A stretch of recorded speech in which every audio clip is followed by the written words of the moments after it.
ಇದೀಗ ಪಾದಯಾತ್ರೆ ಆರಂಭವಾಗಿದೆ. ಕೆಂಗೇರಿಯಿಂದ ಪಾದಯಾತ್ರೆ ಆರಂಭವಾಗಿ ಮೈಸೂರು ತನಕ ಆಗುತ್ತೆ. ನಮ್ಮೊಂದಿಗೆ ಶಾಸಕ ಎ ಮಂಜು ಅವರಿದ್ದಾರೆ. ಸರ್, ಈಗ ಪಾದಯಾತ್ರೆ ಆರಂಭ ಆಗ್ತಾ ಇದೆ. ಏನ್ ಆಗ್ರಹ ಪಾದಯಾತ್ರೆ ಮೂಲಕವಾಗಿ?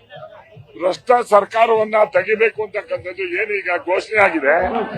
ಎರಡೂ ಪಕ್ಷದ ನಾಯಕರುಗಳ ಒಂದು ತೀರ್ಮಾನ ಏನಾಗಿದೆ ಅದರಂತೆ ಇವತ್ತು ಮೈಸೂರುವರೆಗೂ ಕೂಡ ಪಾದಯಾತ್ರೆ ಆಗಿ ಕೊನೆಗೆ ತಲುಪೋದ್ರೊಳಗಡೆ ಸರ್ಕಾರ ಹೋಗ್ಬೇಕು ಅಂತಕ್ಕಂಥದ್ದು ಎಲ್ಲರ ಅಭಿಪ್ರಾಯ. ಅದರಂತೆ ಇವಾಗ ನಾವು ಪಾದಯಾತ್ರೆಯನ್ನು ನಾವು ಮಾಡ್ತಾ ಇದೀವಿ. ನಿಮ್ಮಲ್ಲಿ ಅಪಸ್ವರ ಇತ್ತು, ಮೈತ್ರಿಗೆ ಮೊದಲು ಜೆಡಿಎಸ್ ಭಾಗವಹಿಸಬೇಕು ಬೇಡ ಅಂತ ಗೊಂದಲಗಳಿತ್ತು.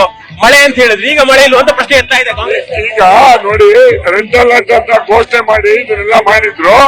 ರೈತರಿಗೆ ತೊಂದರೆ ಆಗ್ಬಾರ್ದು ಅಂತಕ್ಕಂಥದ್ದು ನಮ್ಮ ಇಚ್ಛೆ ಇತ್ತು.